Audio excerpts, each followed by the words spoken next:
friends, and welcome back to another Yarnspirations and JOANN Stitch Along. My name is Marley Bird, and I will be your instructor for this 6-part video series. This blanket has it all: entrelac, chevrons, loops, bobbles, and fringe. Isn't that a beautiful blanket? It is so much fun to work up. I love knitting chevrons, I love knitting entrelac, and I love knitting with this Bernat Symphony yarn.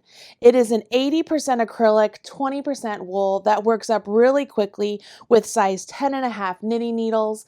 It is a joy to work with. The stitch definition is lovely, and the colors are just stunning. You cannot go wrong with any color you choose. So what are you waiting for? Go ahead and grab that free pattern and follow along in the video series, either step by step with me, or you can binge stitch this entire blanket all on your own. Totally up to you. Whatever way you choose to knit your blanket will be the perfect way. If you want to work along with me, grab that free pattern and your materials, and I'll get you started with week 1. The construction of this blanket is so much fun. We will begin with some basic garter stitch and then jump into some entrelac base triangles. The shape of those triangles make it super easy to then transition into this chevron pattern right here that you see. That's a combination of garter stitch and stockinette. The great thing here is if you can knit and you can purl, I will show you how to do the decreases and the increases and the really unique construction of the entrelac, and you will be on your way to making this really great blanket.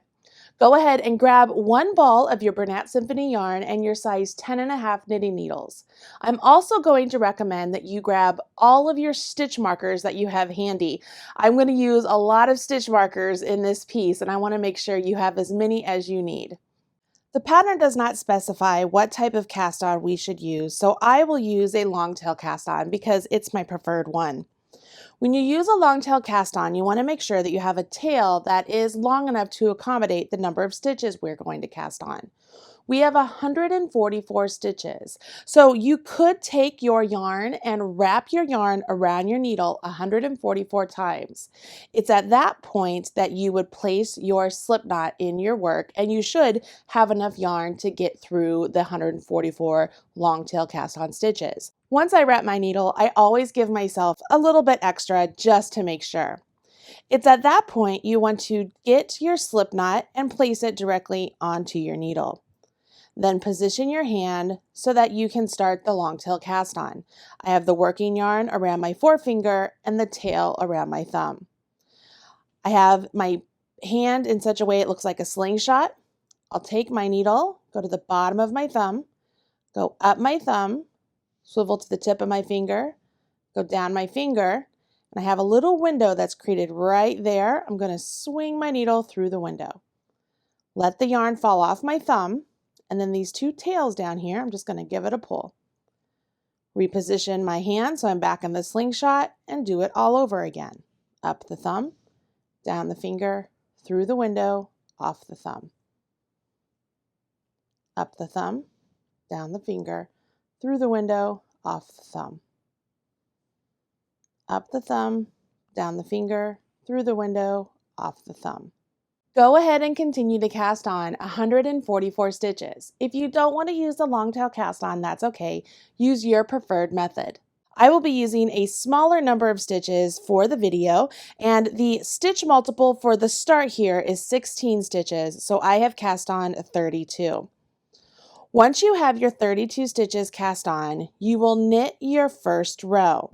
So however you cast on, it doesn't really matter.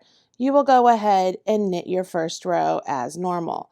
Go into each stitch and simply knit it.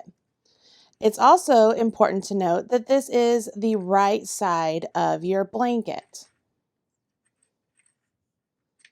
When you reach the end of the row, go ahead and turn your work, and we will work row 2. On row 2, you will notice that we are going to work some decreases, and that will get us to the correct stitch count as we move on to the entrelac base triangles. We start off here with a knit 2 together. So we want to go to the second stitch over from the tip of our left hand needle, insert our right hand needle into that stitch and the one ahead of it. So we're going through 2 stitches, and we will knit them together. Make sure you don't split your yarn. And the instructions say we're supposed to do that twice, so we'll do that again. So we go into the second stitch over from the tip of our needle, insert your needle into that one and the first one, and knit them together. Okay, so we have 2 decreases. Now we're going to do this series of instructions 3 times. We will knit 2, so knit 1, knit 2, and then knit 2 together. So again, we go to the second stitch over, go into that one and the first one, and work that knit 2 together. So those 3 stitches there, we need to do that a total of 3 times. So that was 1 time. So this will be our second time. So knit 1, knit 2, knit 2 together. Knit 1, knit 2, knit 2 together. So that was a 3 repeat right there. It's at this point that we go back to the star and repeat all of our instructions. So in the pattern, our star begins with the knit 2 together twice. So we will work a knit 2 together 2 times. So there's 1 and 2. And now we have to do the knit 2 stitches. So there's 1 and 2 and the knit 2 together. We do that 3 times. So that was 1 time. So this will be my second time. Knit 1, knit 2, knit 2 together. Knit 1, knit 2, and knit 2 together. Now remember, I have a smaller number of stitches on my needles. That's why I'm already to the end. For you, that would be the end of the second repeat, and you would go back to star again and repeat all the way down to the end of the row. When you're done at the end of this row, you will have 99 stitches on your needles. Okay, now we get to start some Entrelac base triangles. Now, if you've never done Entrelac before, I want you to repeat after me. I am going to trust Marley. I want you to have a little bit of blind faith here because it's a different type of construction than what you might have done before, but it all works out, I promise. All right, so here we go. We have turned our work and we're going to start off with knitting 1. Now we turn our work. Okay, now that we've turned our work, we're going to purl 1. Turn our work. Now we're going to slip 1, so I go into the stitch as if to purl and slip it and knit 1 and turn our work. Now we purl 2.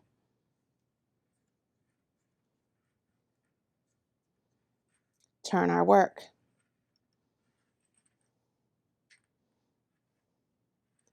Slip 1 as if to purl, and now we knit 2.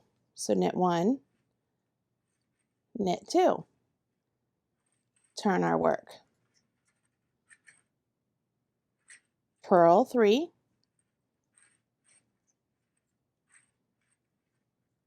Turn our work.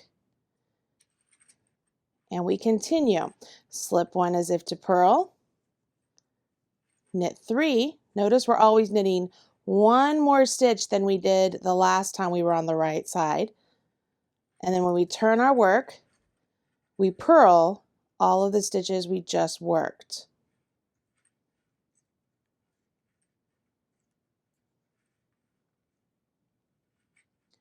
Turn. Make sure I get my yarn settled here. Slip 1 as if to purl. We're going to knit 4 this time. Turn our work and purl all of those stitches. See how this is working up so far? So every time we turn, we leave those stitches unworked, but then when we turn back to the right side, I should say every time we turn to the wrong side, we leave these unworked, but when we come back to the right side, As we work down, we always pick up one more stitch. So right here, even if I forgot where I was in the pattern, I will know where I am because you'll have a significant sort of gap right there. And when you knit that one extra stitch, it closes that gap. And then I turn my work. Now, it does get a little bit tedious working back and forth, turning and turning and turning and turning. And that's one of the reasons that people who like to knit entrelac will also do what's called knit backwards. So let's go ahead and continue working this first triangle with this turning method. And for the second triangle, I will show you how to knit backwards instead of turning your work to do those purls. It will go so fast and you will be like, this is amazing. I am getting ready to start my 21st row, and you can see that the triangle is really starting to take shape. And on this row, I will have a total of 11 stitches, and that includes my slipped one. So it's slip 1 and then knit 10. And at the end of this row, I will not turn, and that's because at the end of this row, my triangle will be considered complete, and we will move on to the next triangle of the blanket. So I have 11 stitches worked on my triangle, and you can see that is the base triangle. Now, this is not written in the pattern, but I'm going to suggest taking a marker and placing it on your knitting needle at this point.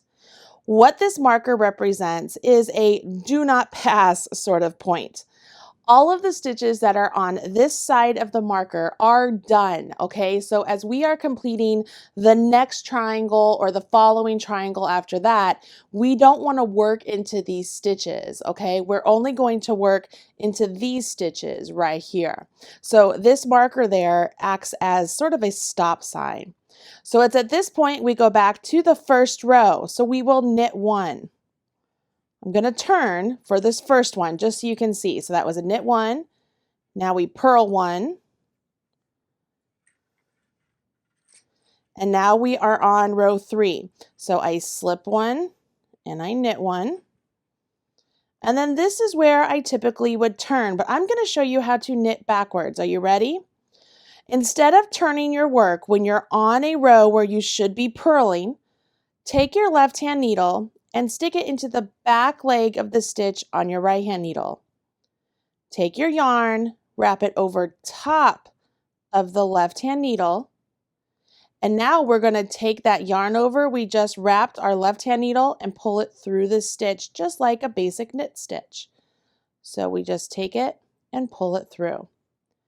Now we have a stitch on our left hand needle. We let that one fall off of our right hand needle. Here we go. We're going to do this again. Take your left hand needle, go into the back leg of the stitch on your right hand needle. Take your yarn, go over top of your left hand needle, and then knit that stitch. Let the stitch fall off your right hand needle. Now we have just did those stitches. So this would be considered row 5. So I slip a stitch and I knit 2. And this is where I would normally turn and start row 6. So instead of doing that, I'm just going to knit 3 backwards. So here we go. I'm going to take my left hand needle, go into the back leg of that first stitch, yarn over top of my left hand needle, and knit that stitch. In, around, out, off. In, around, out, off. And look at that. I don't have to worry about turning my work every time. All of a sudden, Entrelac became so much easier. Now, this does take a little bit of time, so be patient with yourself. You're learning something new. Just like when you first started to knit, it didn't come easily at the very beginning. Give yourself a little bit of patience and be very deliberate with the way you work these stitches. Let's do this again. Here we go. We should be turning our work and purling, so we would be on a row 8. But instead, I'm keeping my work with the right side facing me, taking my left hand needle, going into the back leg of that first stitch, yarn over top of my needle, and then come out that stitch and let it jump off my right hand needle. Because these are the stitches, right, that we're working into. So that's why they jump off. It's not the opposite. We go into the back leg, over top, come out and off. Into the back leg, over top. Make sure you're going over top. Otherwise, your stitches will be seated incorrectly. If you do it just like this, everything will be fine. And then you don't have to turn your work and you just start doing this again. So you don't have to worry about any of those purls because you've already done them. Isn't that cool? All right, I'm going to do that again just so you can see. In, around, out, off. In, around, out, off. In, around, out, off. In, around, out, off.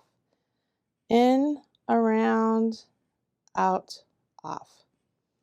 And then I'm on my next row, so I slip the first one and I knit down to essentially where my gap is and go one past my gap.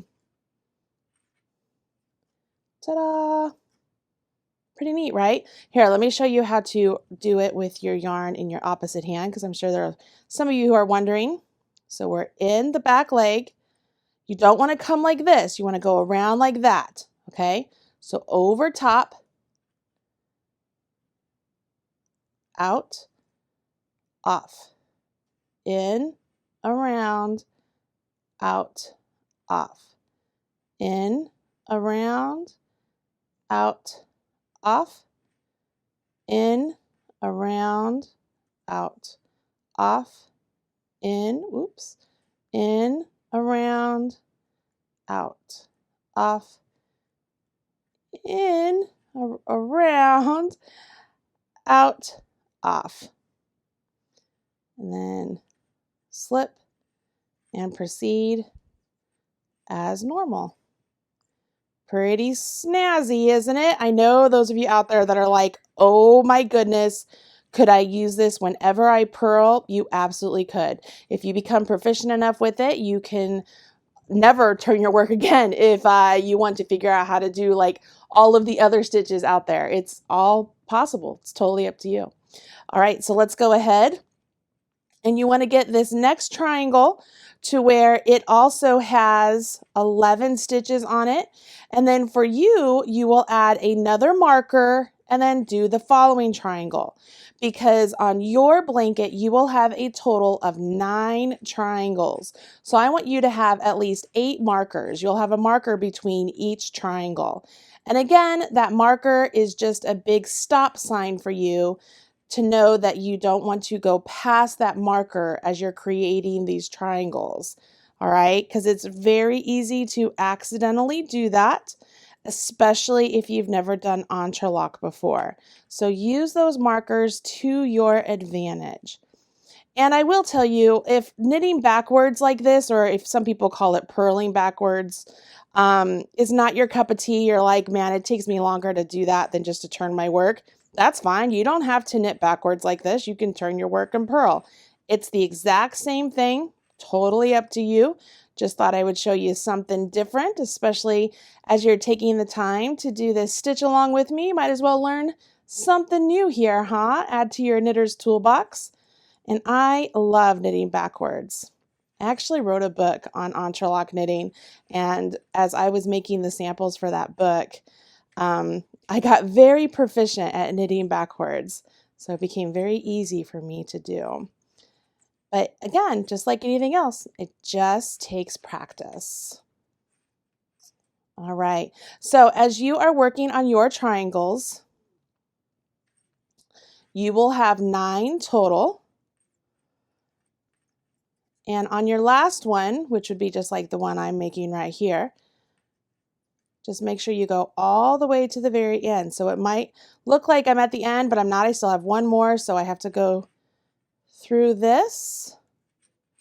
This would be my row 20.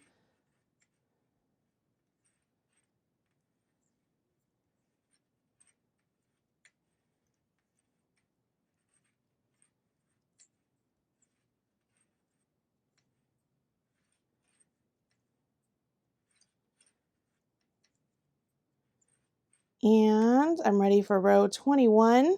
Let's get some yarn here. So I slip my first stitch and I will go down.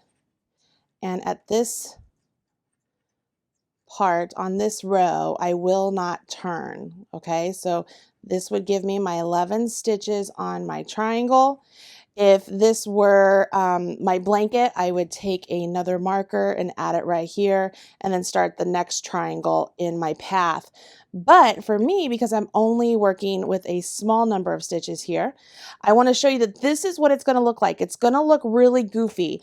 You'll have more of these sort of triangle loopy sections than I do right here, obviously, but this is normal. That's what it's supposed to look like, okay? As we continue on with the pattern, these will flatten out and they'll become triangle-esque, but this is what it should look like. That's perfectly normal that it looks like that, okay? Now, the great thing about starting off with these Entrelac based triangles is that when they become normal, as you can see here, this is the back side, but we get a nice already built-in chevron space, right? It's almost like they filled in the gap of what would be a chevron. And so when we build these triangles and then place our chevron stitches on top where we work our decreases down here in the valley and our increases up here at the peak, we get a really great chevron pattern that builds perfectly onto this entrelac. I really love the fact that the designer combined entrelac and chevron stitches for this blanket. It is so much fun and it will keep you very interested as you're knitting a blanket because it does take a lot of time to make a knitted blanket, but with this yarn, the larger needles and the interesting stitch patterns, you will be like, oh my gosh, I can't believe I'm already done. So having said that, go ahead and finish your triangles. Join me back here and we will move on to the chevrons.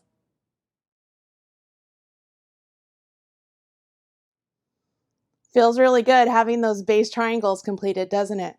All right, now we're going to continue on working the stitches of the triangle and picking up stitches along the edge of the triangle that doesn't have any stitches on it yet. Yep, this is not that difficult. We can do this. Let's go. Let's go ahead, pick up our work and turn it so we are looking at the wrong side of the fabric. It's at this point we want to go ahead and purl 11.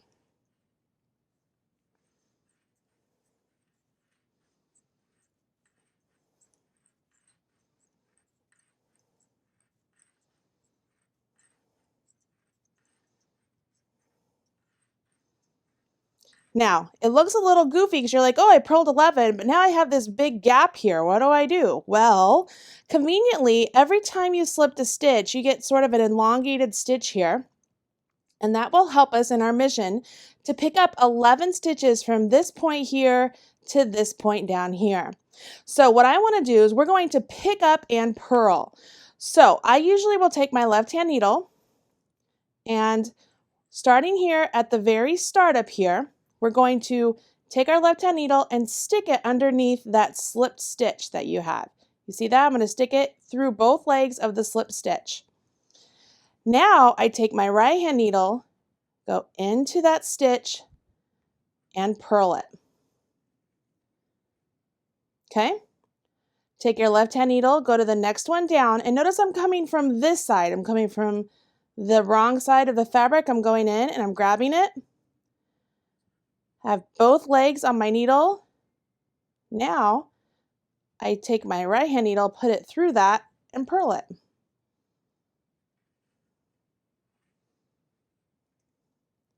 Go to the next stitch down, 2 legs, right hand needle through those 2 legs, and purl it.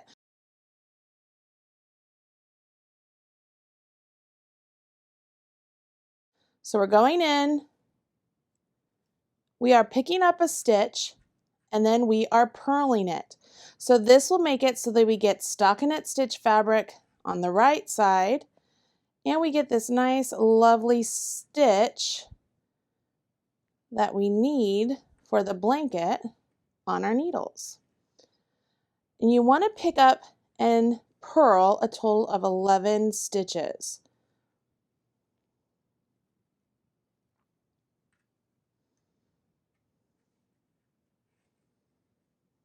So if you're ever like, oh, I don't know how many I've done, what I do is I go 1, 2, 3, 4, 5, 6, 7, 8, 9, 10, 11. So that's where I started, right? So I've picked up 1, 2, 3, 4, 5, 6. So I have 6 more or 5 more to pick up here. So I'll go to the next one.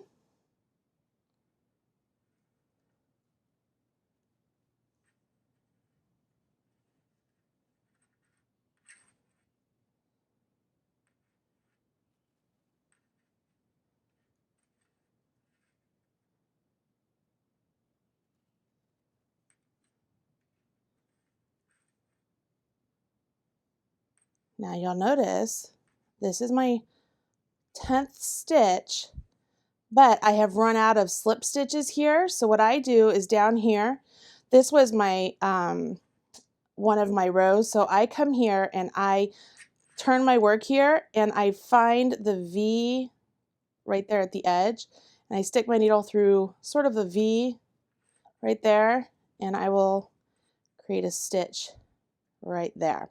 Okay, so that should give me 11 stitches. And it's okay that you have your nice slip stitches right here on the wrong side of the fabric.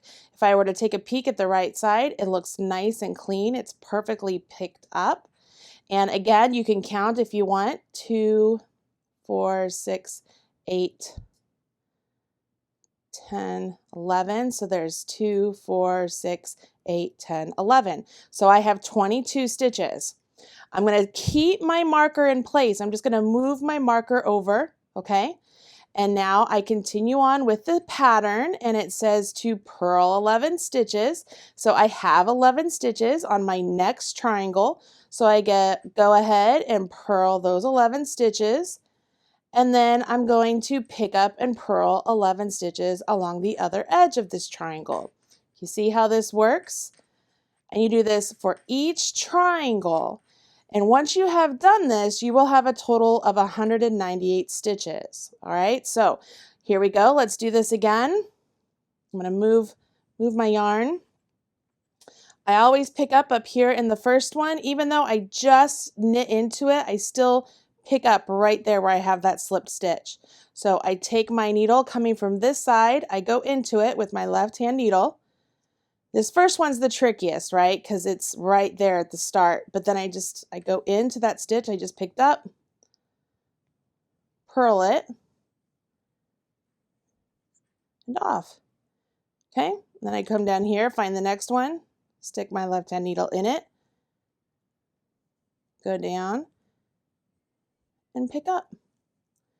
Now, can you do a pick up and purl without sticking your left hand needle in? Yeah, absolutely. I actually do it all the time. But this is a really great way to make sure that you're picking up stitches nice and even. And if you've never done this before, this makes it so similar to actual knitting that it's like, oh, okay, this makes sense. And it's not this abstract sort of technique out there anymore. You're putting some stitches on your needle. Yeah, it's two loops, but that's okay. Just go through both of those loops, sort of like a purl two together, and you purl them. Pretty easy. Again, the biggest thing is you want to make sure you do get those 11 stitches as you're working down the triangle. And because this is my edge triangle, which you will have on your 9th triangle, I want to make sure that my 11th stitch is at the very corner of the triangle. So it would be the corner of my blanket. Otherwise, I would have sort of like a little nubbin area that didn't have anything attached to it, and I don't want that at all. So I'm just going to go through all of these, and I'll go back and recount here in just a minute. So I think this is 10.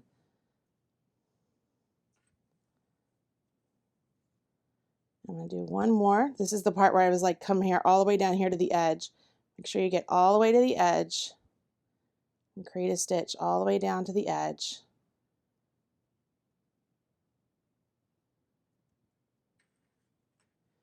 Let's see, I can't really get my needle in there. Here. So this is how, if I were doing it without my needle, I just go like that, pop it out. And so now I'm going to count. And because I have my marker in place, I don't have to come all the way back to the beginning, right? So I can count from my marker. 2, 4, 6, 8, 10, 11. 2, 4, 6, 8, 10, 11. And I have all of my stitches picked up. I'm at the very edge, which is great. It's okay, once again, that I have that nice ridge, so to speak, of my slipped stitches there. On the right side, it looks nice and clean and beautiful. And this is where I am turning my work, and I'm ready to continue on with the upward facing garter stitch chevron pattern. I mean, isn't that cool? Look at that. So I can straighten out the bottom here. And if you're using circular needles, you can let your stitches kind of go on the cord. But you can see where the chevron is going to start happening here. And it just is so just fascinating, the whole way of Entrelac. And now that we've picked up stitches, and it's perfect that it will work into this chevron. Here's the cool thing about the chevron stitch pattern. Once we do the very first row, that's really the only teaching row I have for you. All the other rows are either just knits or purls or a repeat of this row. So all you need to do now, if you feel like you have a lot going on in your head, pay attention to this one row, and then you will be able to continue on for this week's set of instructions. It's just one more little bit of instruction I have to give you. So here we go. Are you ready? We will begin with the right side of our fabric facing us, and we start off with a slip knit. And I do want you to notice that the asterisk in the pattern begins right before this. So you will be repeating all of these stitches we're going to do to this marker, okay? So we will go into this first stitch and slip it as if to knit, go into the second stitch and slip it as if to knit, take our left-hand needle, put it into the front leg of those two stitches, and knit them together. It's called a slip knit, and it makes that decrease lean to the left. Okay, so now we have decreased one stitch down here at the valley, and now we're going to work knit stitches up to the peak. So we want to knit 8 stitches. 1, 2, 3, 4, 5, 6, 7, 8. Okay. Now we are to the peak of our chevron, and we're going to work an increase into this stitch and an increase into this stitch. So when we work an increase into this first one, we will do a knit front and back. So I will go into the stitch and knit it, but I'm not going to let it jump off the needle yet. I'm going to extend the stitch I just created, swivel my needle around, and go into the back leg of that same stitch and knit it again. So I've essentially knit into one stitch 2 times. Now I can let that jump off.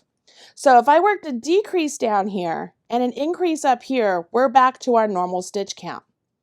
But I have to do an increase right here in this next stitch, and we're going to do the same thing. We're going to do a knit front and back. So I go into the stitch as if to knit, and knit it, extend my right hand needle and swivel it around, and then go into the back leg of that same stitch and knit it again. Now I can let that stitch jump off my left hand needle, and I've worked an increase. This increase creates a purl bump on the second stitch you've created, but that's perfectly normal. That's what we want. So now I have increased 1 extra stitch. So I have 1 more stitch than what I started. But remember, we have to work our way back down here to the valley. And when I get down here to the valley, I'm going to work a knit 2 together, which will eliminate that increase that I worked up here, getting me back to my normal stitch count. So I will knit 8.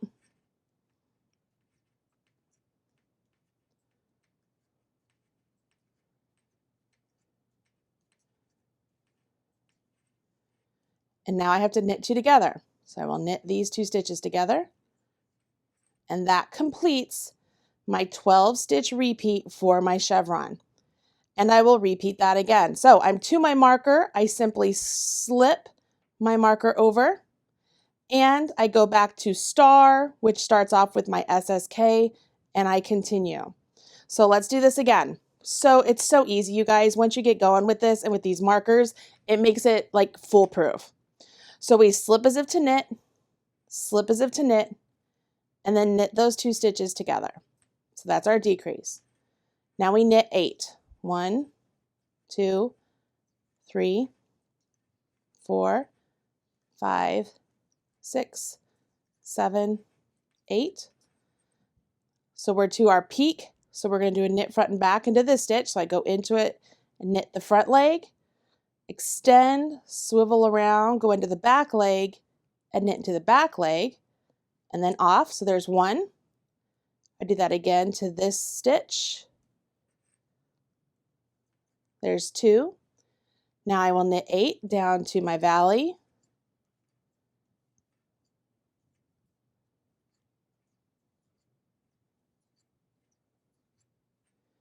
And I'm down here to my valley, and I finish with the knit 2 together. Beautiful. On yours, you would slip your marker and you would repeat all that again to your next set of 22 stitches. But for me, that's the end of my repeat.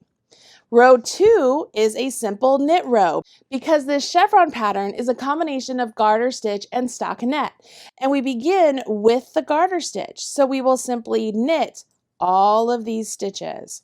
And if you're ever stuck and not sure if your count is right, you can always count your stitches between your markers. You should always have 22 stitches between your markers. And what I like to do is, as I'm working back along this wrong side row, is do just that. As I go between each of my markers and knit these stitches, or when I'm on row 8 or 10 or 12 and I'm purling them, I will count the stitches between my markers just to make sure I'm still on track. Because if I should accidentally forget, say one of the increases or forget one of the decreases, my entire count will be off and it messes things up. So the stitch markers are very, very helpful in many different ways, and I highly suggest you keep them in place. But like I said, you guys, what you just learned there, row 1 of this stitch pattern, is really the big learning row you have for this section. Everything else is either just knits or purls. Like that's just it. Like it's so easy. All right, so we just knit all those stitches. You can see the chevron is really starting to take shape now, right? And now we repeat row 1 again, and then we repeat row 2 again, and then we do that one more time. So we would have a total of 3 repeats of rows 1 and 2. So it's 1 and 2, 1 and 2, 1 and 2. And then you would get to row 7, which is essentially a repeat of row 1. And then row 8 is when you would purl. And by purling, that's what creates the stockinette stitch. Let's go ahead and take a look at this one once again so you can see what I mean. Right here, you can see we have our lovely base triangles. Here are the 3 repeats of the garter stitch sections. This is 1 and 2, 1 and 2, 1 and 2.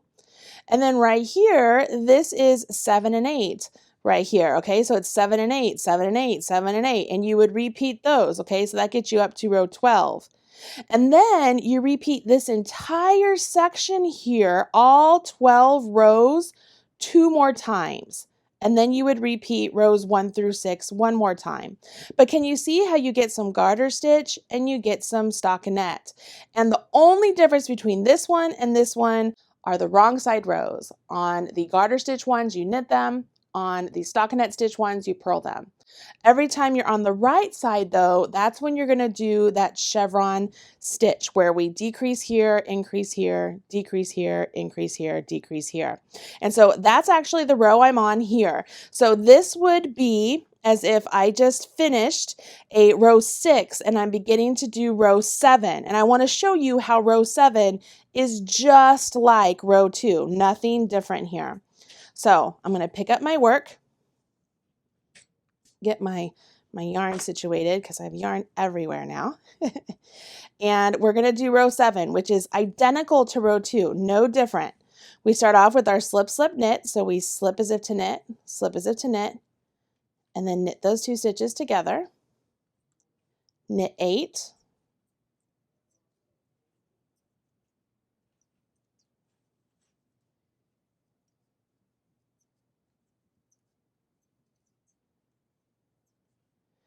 work our knit front and back. So I go into the front leg, swivel around, work into the back leg. So there's one. We'll do that again on the next one. Front leg, swivel around, work into the back leg. Knit 8.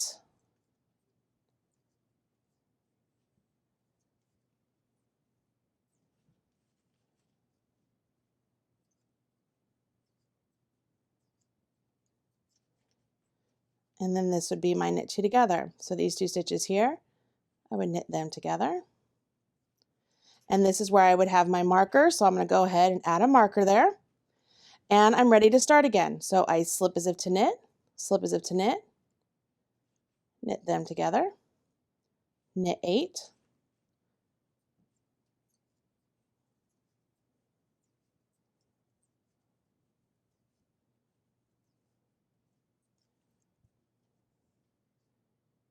work my knit front and back, do that again, knit 8,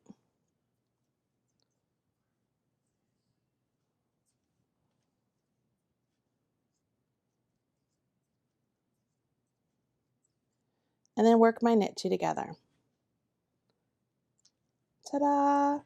I told you, it's just like row 2. Pretty neat, right? Now, because I just finished row 7, as I turn my work, I'm getting ready to do what would be a row 8, which this time it would be purling all of the stitches instead of knitting them like I did last time. So this is where you kind of have to think a little bit more. You have to remember, oh yeah, I'm supposed to purl those, because instinctually you'll be like, oh, okay, I'm just on another knit row. So make sure you keep track. I like to keep little tally marks either on my pattern, or I have a post-it note, or sometimes I'll use what's called a row counter, either a mechanical one or one that is on my knitting needles like a charm.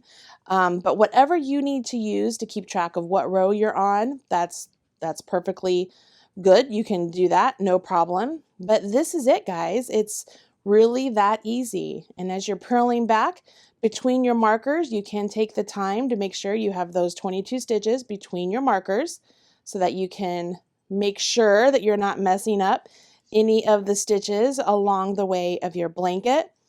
But yeah, and it goes so quickly because these are larger needles and larger yarn. And as I said before, because you're working with a stitch pattern that might be new to you and it's fun and it's something interesting, this goes by really quickly. It's going to keep your interest. Working with this yarn is really lovely as well. It feels great in my hands. I love the fact that it's spun sort of like a roving sort of spun. It has a really great lofty feel to it, and it's nice to knit with. Has a little bit of a bounce, and the colors are stunning as well. Let's take a look here. You can see that my garter stitch is working its way into stockinette stitch right up here, and I'm on my way. All right, so as I mentioned, it says to do these 12 rows right here 2 more times. So you'll have 3 sections of this, and then you would do rows 1 through 6 one more time. So you'll have 3 sections of the stockinette, and then you'll have 4 sections of the garter stitch. It's at that point that you will not cast off your work. You will simply set it aside and wait for the next set of instructions. Or, as I mentioned at the beginning, I know there are some of you who are binge knitting this. You will simply carry on to the next set of instructions. All right, that's it for me, everybody. Good luck with this part of the blanket, and I cannot wait to see your progress. Make sure you share with me on social media. Use hashtag MarleyBird or hashtag Yarnspirations. I'll talk to you again really soon. Bye.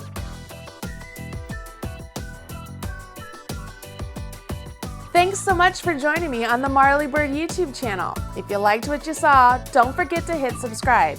I've put a link right over there, or you can watch a couple of the videos I've already selected for you right down there. If you want to follow me on social media, I've put my links right over there. You can have all Marley all the time. Bye, guys.